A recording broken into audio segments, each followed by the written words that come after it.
Hi there, Gab here, and today I'm going to be talking about my microdermal, or my non-existent microdermal, because a few days ago I noticed that the microdermal on my face was a bit red, which is normal for me, because it's about 3 years old, which is really old compared to a lot of people with microdermals. They usually don't last long.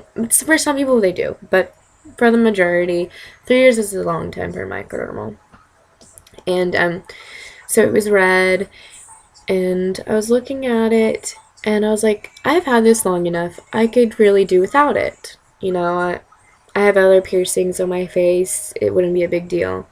And it kind of looked like it was coming out. So it was like, I think I can really just pull it out because it was surfacing. And for people who don't know what surfacing is, it's when a piercing is getting rejected by your skin, which it can happen with all kinds of piercings, from belly buttons to eyebrow piercings, anything like that goes through the skin like more than one time. Or I don't know, it's hard to explain. Like, it wouldn't happen with the nose rings per se. But anyways, it was surfacing, and I was looking at it, and I kind of was messing with it, and what do you know, the metal part came out on one side, and there's two sides to the microdermal under the skin.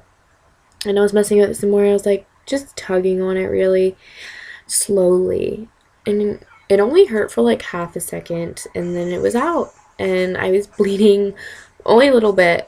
Cleaned it up, and this is what it looked like. If you don't like nasty looking things, then I would look away for a minute. And this is what my face looked like, which isn't too bad. For the life of me, I can't find the actual microdermal though. I had it on my desk here, and it's like disappeared. But anyways, so I ripped it out basically, and that sounds kind of bad, but I didn't. I pulled it out, and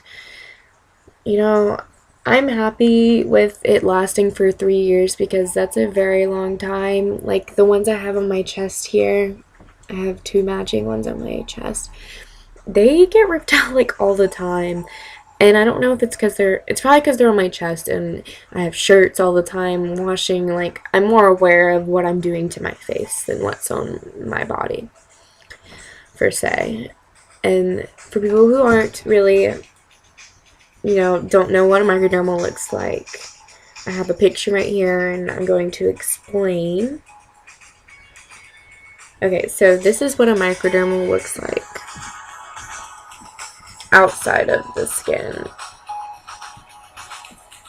So you see the top part, it unscrews, and you can change out the beads. Like, I put diamonds in mine, all different kinds of diamonds they have.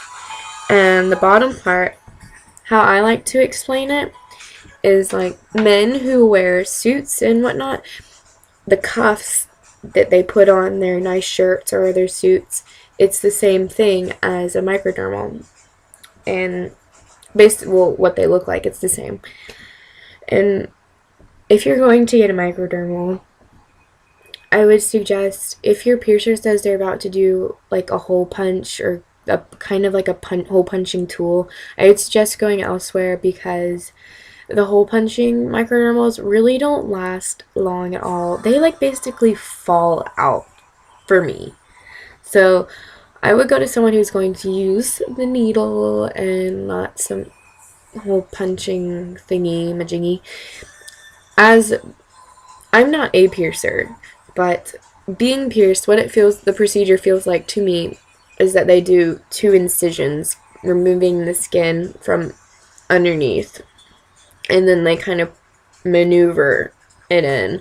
It's a very strange piercing procedure, to be honest. It's not like any other piercing at all, and you can get them anywhere you want.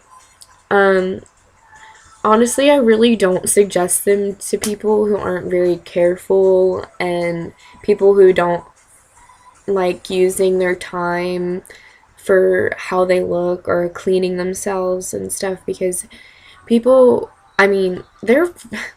are very high maintenance.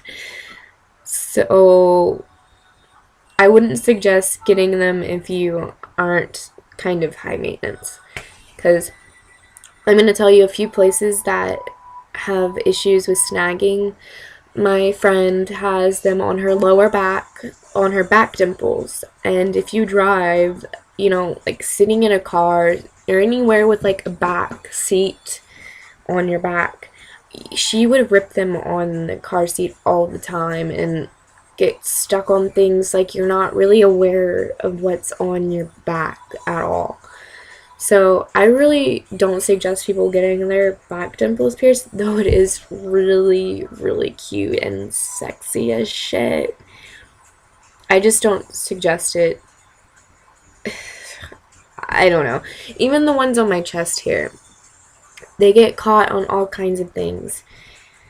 So yeah, that's that. But if you think they're super cute and you like them and you think it's worth it, because I think it's worth it, especially bikini season, like they look so awesome. I love my chest microdermals, and they look cute with sweaters too, like low cut shirts.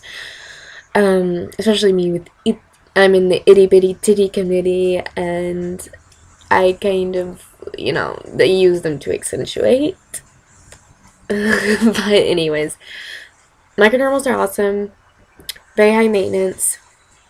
If you are into piercings and you're used to all this shit, then just do it, because you know what it's like to have things in your face or in the way or cleaning and whatnot. I would get it if you're thinking about it, but if you've never really been a piercing person, I would say no. No, don't, because they're annoying. Bottom line, microdermals are very annoying.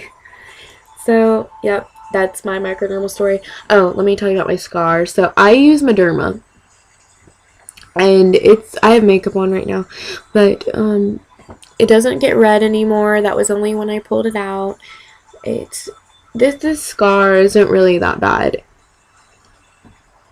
and I'm sure it'll get better over the years as well.